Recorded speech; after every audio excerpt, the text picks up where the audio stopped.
Welcome to Model Horse Tack School. My name is Carrie, and today we're going to talk about making leather lace and show this tool by Tandy Leather Factory.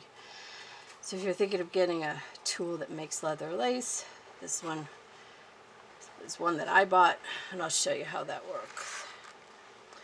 So first of all, for leather lace, you need tooling leather. You cannot use chrome tanned. It won't work.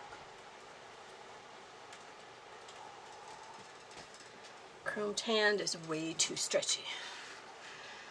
So I have this piece of pre-dyed leather lace. And for a project I'm working on, I need that wide. So usually I would just get myself a straight edge and a cutting board. Hope you can see that okay. And then if I need it that wide, I do my best to get it that wide all the way down. And that's really the tricky part. It's making sure you have consistently the same width. And then I take a really sharp razor knife and there we go. Now you can do any width you want this way. The hard part though, like I said, is the consistency. So if I only want like really like 1/16, I have to kind of guess. Or I could put a piece of the lace like I just did and use that as my guide, but it's real easy for this to slip. So just so you know, that is one of my favorite ways to make leather lace. I'm limited to the 18 inches on my ruler as far as length. 14 is the longest you need for like reins on a harness, right? So it's not a handicap. Let's see now. It doesn't really come with instructions. I've used it a couple times. So let's see what I can do here. Alright. So you hold it in your hands, and this is where it cuts, right? So I am looking to have this be the width of what I want. And so, see, that's too wide there. So I would adjust it over here. I adjust it this way so I can get it the width I'm looking for. A little too wide.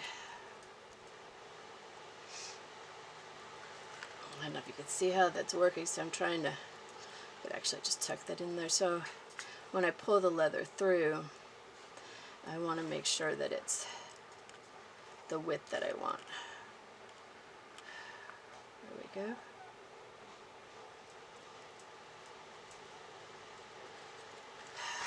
So I don't know. I know that's how you change the blade. It's really wobbly though, so you can accidentally change that adjustment really easily. It didn't move. Alright, so now we need to pull it through. So, if I remember correctly, the starting was the hardest part.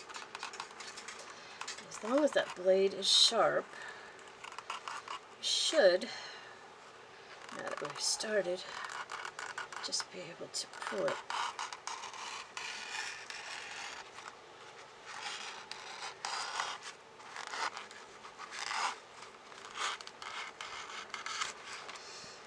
And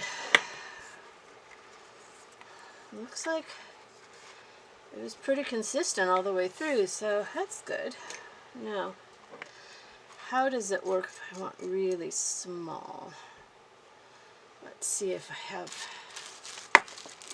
hang on a second, I'll grab one of these.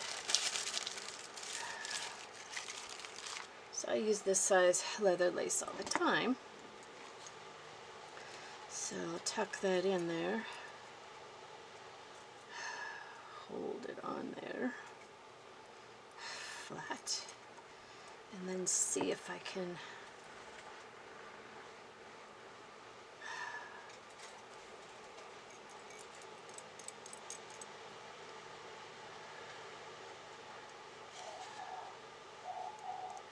a little bit harder. Do it. So that's the 3/32 that I use a lot. Let's see.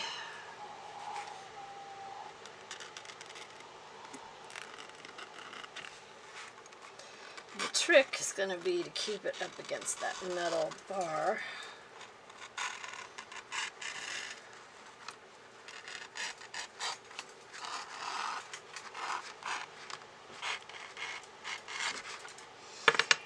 Well,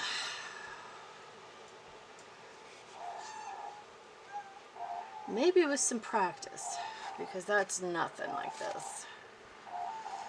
So maybe with some practice I could get there, but I think for tiny stuff like this I'd rather buy it. Now when you buy it, I don't know if you know this, but usually what they do is they get a big circle of leather, and then they have a tool, something like this, but they have a tool that pulls it from the outside on that circle. So it pulls it and the circle gets smaller and smaller and smaller, and that's why on your leather lace that comes from a spool is going to have a little bit of a curve in it. Now on the outer edge it's not as obvious, but you can kind of see it here. See how it's wavy on the outside and a straight line? Let's see if we can push that out of the way. So you can see it on this. So it's kind of wavy on the outside, or on the inside you could see, but on the outside it's tighter. So a lot of times with your leather lace, if you want to get them to lay flat, you have to kind of work it and pull it to pull that curve out.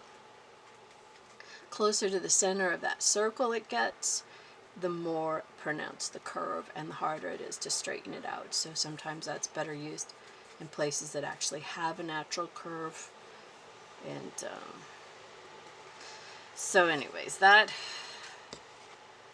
is this leather lace making tool, or using a straight edge and an X-Acto or a razor knife. And thank you for joining me today. I do have a Patreon. It's Patreon/Model Horse Tack School. Any help that you can give would be wonderful. I also have my patterns and my books available on my website. You can get the digital books for download. You get sent a link, a download link, and that's what you use to download the pattern. The website is back up. I know it was down for a while, but it's back up now. And then Amazon has my print books. They're in, because of the print-on-demand restrictions, I've put them in different packs. So you have like the English pack and the Western pack, because there has to be at least 100 pages. And some of my books weren't 100 pages, so I just went ahead and put them all in one. And then, well, I think that's about it. I want to thank you for your time, and have yourself a great one.